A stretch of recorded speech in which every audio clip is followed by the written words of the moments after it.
Trump is using our service members as political props and as pawns in his illegal effort to militarize our nation's cities. I want to thank Attorney General Kwame Raoul and his staff, along with my general counsel, Ann Spillane, and our excellent governor's office legal team for working tirelessly for weeks now to prepare federal lawsuits in anticipation of this unconstitutional invasion of Illinois by the federal government. For weeks now, Donald Trump, Kristi Noem, and Gregory Bovino have brought their militarized CBP and ICE agents to the streets of Chicago to cause violence and chaos in this city. They need to stop inciting our city's residents. Since the beginning of this invasion, families have been snatched up off the streets or removed from their homes, zip-tied and detained for hours, including especially U.S. citizens and legal residents of our state.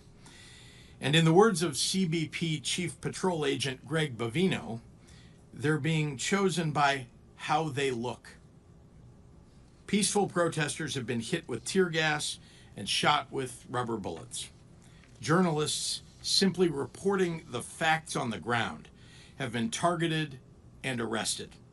U.S. citizens, including children, have been traumatized and detained. This escalation of violence is targeted and intentional and premeditated. The Trump administration is following a playbook: cause chaos, create fear and confusion, make it seem like peaceful protesters are a mob by firing gas pellets and tear gas canisters at them. Why?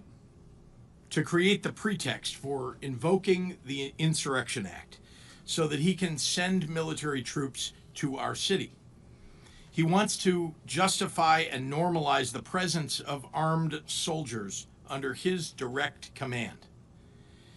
I want to take you through the steps that he's taken to follow the playbook and show how it is playing out real time here in Illinois. When I first heard reports of Trump's plan to send armed military troops into our streets, more than 100 elected officials, business leaders, clergy, law enforcement, educators, and community organizations gathered on August 25th to send an unequivocal message to Donald Trump. We don't want troops on the streets of Chicago. There was never an insurrection or an invasion on the ground that justified the deployment of the military to our American city. We stood out there on a beautiful day at River Point Park to make that point. Donald Trump's deranged depiction of Chicago as a hellhole, a war zone, and the worst and most dangerous city in the world was just complete BS.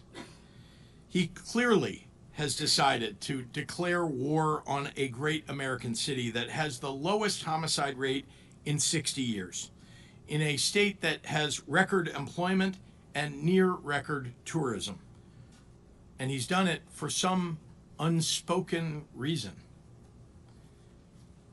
I spent the days and weeks following that out and about in our communities, in Bronzeville, in Austin, in Little Village, Berwyn, South Shore, and others, walking and talking and listening to real Chicagoans and local business owners, something Donald Trump, Greg Bovino, Tom Homan, and Kristi Noem have never bothered to do. No insurrections, no invasions. The folks in the neighborhoods do not want armed troops marching in their streets. When it comes to public safety, they want civilian law enforcement when they need them, and jobs, and after-school programs for kids in the neighborhoods. They do not want Donald Trump to occupy their communities. Then the Trump invasion began. Since ICE and CBP announced their operations on September 8th, our people have been subjected to violence, intimidation, and harassment.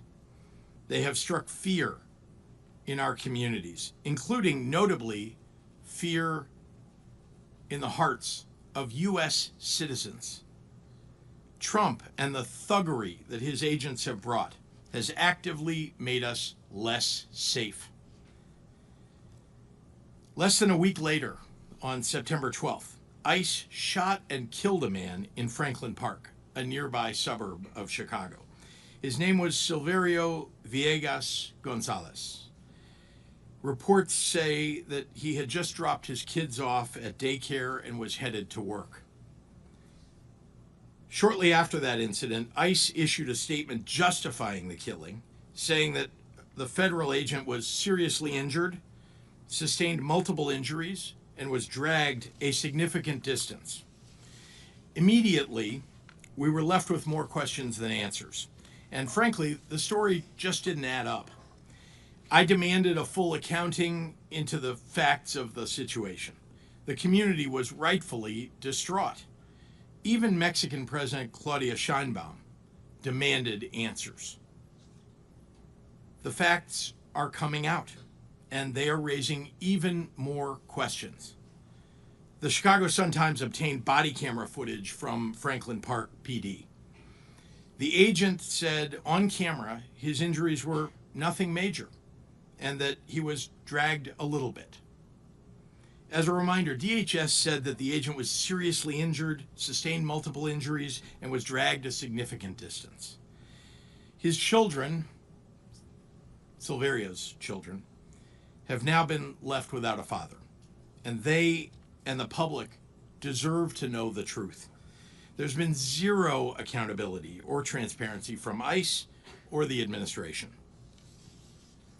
Last week, federal agents dressed in camouflage gear conducted a military-style raid on an apartment building in South Shore, a neighborhood of Chicago. They brought Black Hawk military helicopters and more than 100 agents in full tactical gear.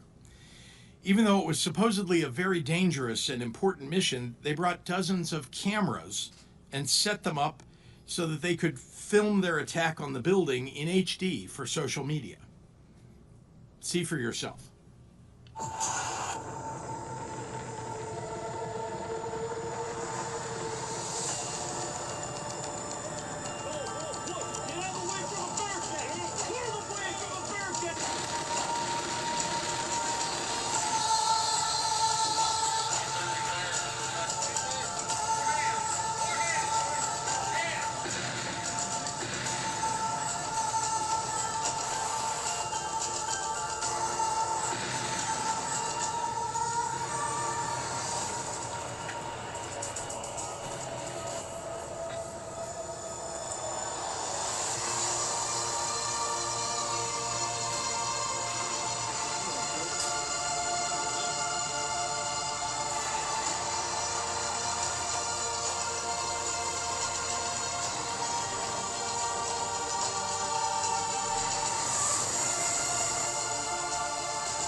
So even though they documented the raid, their propaganda video conveniently left out important facts. In the dead of night, and seemingly for the cameras, armed federal agents emerged from the Black Hawk helicopters, rappelling onto the roof of that apartment building.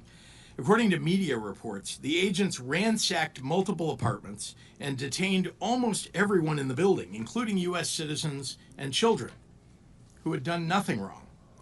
Witnesses told reporters that federal officers zip-tied the hands of people, including children and seniors. Some, including U.S. citizens,